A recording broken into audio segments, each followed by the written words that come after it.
महीना डेढ़ महीना तक लोग धरना पर बैठे हुए। हाँ, पिछले दिनों जब लोग एकत्रित होकर के लोग धरना पर बैठे, फिर विधानसभा लोग मार्च की 10 तारीख को, तो सरकार ने रोकने की काफ़ी प्रयास की, लेकिन बच्चे वहाँ तक पहुँच गए। कटेली तार भी लगाए थे, ब्लड युक्त जो वायर होता है वो फेंसिंग भी किए हुए थे, लेकिन सब कुछ धत्ता बताते हुए तोड़ करके बच्चे उस चैलेंज को स्वीकार किया और विधानसभा के बिल्कुल गेट तक पहुँचे। चाहते तो अंदर भी घुस सकते थे। तो ये बच्चों को तो तारीफ करनी चाहिए, लेकिन जहाँ तक राहुल गांधी का आपने बताया, तो राहुल तो फिर बच्चों को क्या कहते हैं, उसको फुसलाना होता है, तक अपने आप को यह दिखाना कि हम आपके साथ हैं, लेकिन वास्तव में झारखंड के बच्चों के साथ वो नहीं है, क्योंकि झारखंड में उनकी सरकार है, उनके सहयोग से सरकार चल रही है। और तब अगर बच्चों की डिमांड पूरी नहीं हो रही है तो हम यही कहेंगे भाई राहुल गांधी बच्चों के साथ नहीं है। हाँ, बच्चों को फुसला रहे हैं, बच्चों को बहला रहे हैं, और उससे अधिक कुछ भी नहीं। सर, झारखंड की मंत्री शिल्पी नेहा तिर्की ने कहा है कि छात्रों ने शुरुआत से ही धैर्य और संविधान के प्रति सम्मान दिखाया, लेकिन भाजपा के और साथ ही कई विपक्ष के लोगों ने छात्रों के आंदोलन को प्रभावित करने की कोशिश की है। नहीं, हम लोग तो क्या प्रभावित करेंगे भाई, हम लोग तो जो बच्चे मांग कर रहे हैं उसी को हम लोग मांग कर रहे हैं। और स्वाभाविक है, क्योंकि हम जान रहे हैं बच्चों के ढेर सारे प्रतिनिधि मंडल हमसे लोग मिला है, अलग अलग मामलों के, अलग अलग मतलब एसएससी ने जो एग्ज़ाम लिया, जेपीएससी ने जो एग्ज़ाम लिया, जिसमें से गड़बड़ी, वो सारे बच्चे आए और सबों की एक ही मांग है कि भाई पूरे मामले को जांच सीबीआई से करानी चाहिए। जब सीबीआई से जांच कराना, स्वाभाविक है, वो लोग बताते हैं किस प्रकार से वहाँ जो उनकी लोकल एजेंसी है, चाहे सीआईडी है, चाहे लोकल पुलिस प्रशासन है, चाहे वहाँ के जो पदाधिकारी, जिन लोगों ने मिलजुल करके गड़बड़ किया, पर्दा ढांकने का ही काम किया, अपराधियों को बचाने का ही काम किया, तो उनके ऊपर बच्चों का कोई विश्वास नहीं है।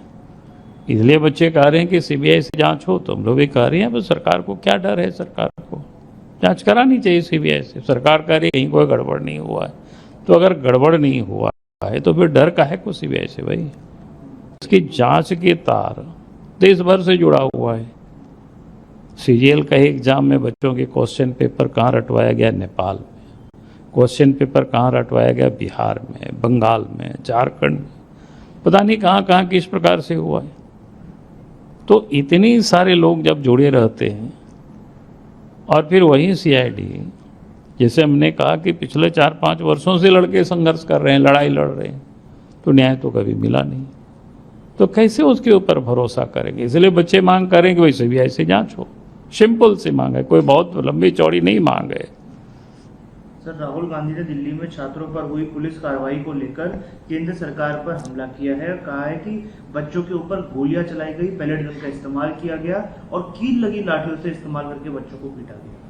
देखिए, मैंने कहा कि भाई कोई कील लगे हो तो कैसे ही राहुल गांधी बोलते हैं। मैं समझता हूं कि राहुल गांधी की बातों पर आज देश के लोग विश्वास नहीं करते, क्योंकि राहुल गांधी कब वो क्या बोलते रहे हैं, मुझे लगता है कि शायद राहुल गांधी को भी पता नहीं है, और बिना सिर पैर को बात करते रहते हैं।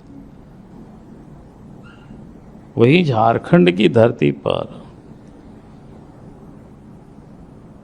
कटेली ब्लड युक्त जो वायर फेंसिंग की गई, लाठी बरसाया गया, आंसू गैस छोड़ा गया, वाटर कैनन छोड़ा गया, उस पर तो कुछ बोले नहीं। और वहाँ तो बिल्कुल बच्चे थे, छात्र थे, नौजवान थे, जिसको कहते हैं ना कि खुद वो स्वीकार कर रहे हैं वे अनुशासित थे, संविधान को मानने वाले लोग थे। लेकिन दिल्ली के जंतर मंतर में जो हुआ उससे बच्चे कितने थे, और बच्चे के अतिरिक्त कितना 3000 करीब तो अपराधियों के नाम आए हैं।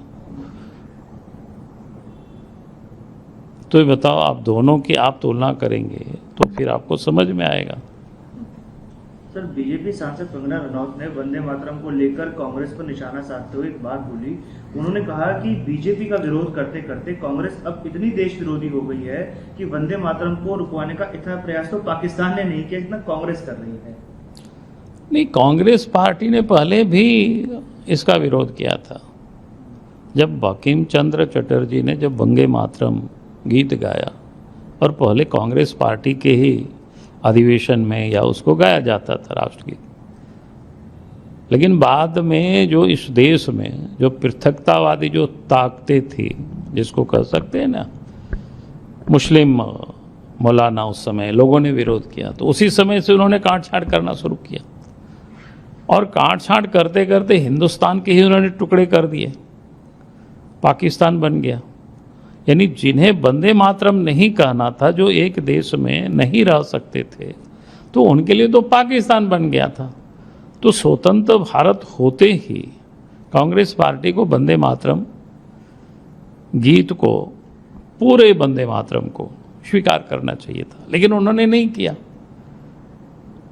अब जब देश में नरेंद्र मोदी जी के नेतृत्व में आज सरकार है, तो सरकार ने वही काम किया जो इस गलती को कांग्रेस ने 1937 में किया था। उस गलती को बीजेपी ने, नरेंद्र मोदी जी ने उसको सुधारा है।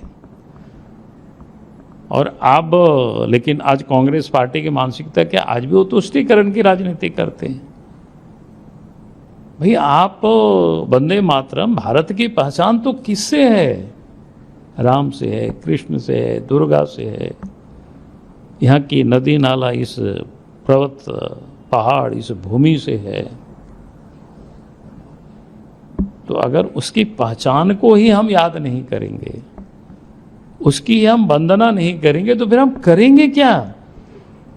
भारत एक भूखंड मात्र नहीं है। भारतवर्ष में हमारे सदियों से चली आ रही जो परंपराएं हैं, सदियों से जो देश के लिए जो हमारे ऋषि ने, हमारे मुनियों ने, हमारे देवी देवताओं ने, जो यहाँ के लोगों ने जिसको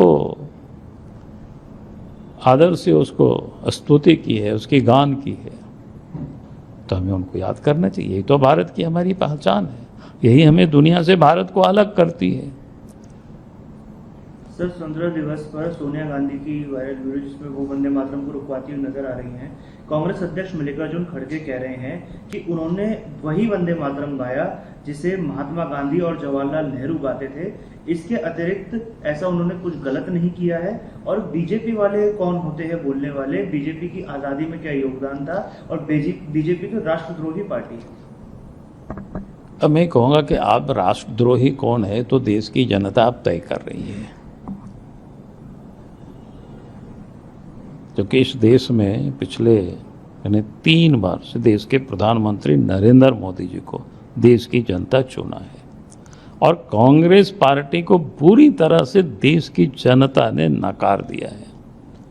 तो राष्ट्र विरोधी कौन है, ये देश की जनता को पता है। भाई, कभी भी आप अगर थोड़ा देखें, 370 हटा तो कांग्रेस ने उसका भी विरोध कर रहे थे, राम मंदिर बना तो उसका भी विरोध कर रहे थे।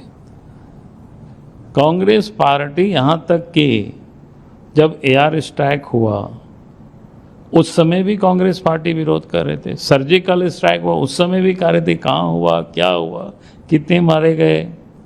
यहाँ तक कि ऑपरेशन सिंदूर हुआ उसमें भी कांग्रेस पार्टी, मैंने दुनिया में विचित्र ये कांग्रेस पार्टी की अपनी हालत बनी है भाई। अब क्या कर रहे थे, कितनी राफेल गिरे, मैंने शायद ही ऐसी दुनिया में लोग मिलेंगे। तो ये कौन देश विरोधी है, वो देश की जनता अच्छी तरह से जान भी रही है, जवाब भी दे रही है। इसलिए हमें लगता है कांग्रेस पार्टी को इसी प्रकार से बोलते रहना चाहिए। क्या दिक्कत है, देश की जनता समझ रही है। भाई, जिस गीत को, वंदे मातरम को बंकिम बाबू ने गाया था, कांग्रेस के अधिवेशन में पूरा पहले गाया जाता था, लेकिन मौलानाओं के विरोध के बाद पंडित नेहरू ने उस समय, या कांग्रेस पार्टी ने उस समय उसको छोटा किया। उनको क्या लगता था कि इसको छोटा करेंगे तो मुसलमान मौलाना खुश हो जाएंगे, हिंदुस्तान के बंटवारा नहीं होगा, लेकिन माना नहीं लोगों ने। देश का विभाजन हो गया भाई, जिनको वंदे मातरम, पूर्ण वंदे मातरम जिसको पसंद नहीं था, उन्होंने अपना अलग से देश मांग लिया। लेकिन कांग्रेस पार्टी ने फिर वोट की राजनीति में, तुष्टीकरण की राजनीति में, आजाद भारत में भी पूर्ण वंदे मातरम गाने की वो हिम्मत नहीं कर सके। वो देश की क्या सुरक्षा करेंगे? तो देश विरोधी कौन है, वो देश की जनता तय कर रही है, और तय करेगी क्या, तय कर चुकी है। 3 बार कांग्रेस पार्टी को कहां धकेल दिया बताओ। जिसकी सल्तनत पूरा देश में था, लेकिन आज कांग्रेस कहां चली गई।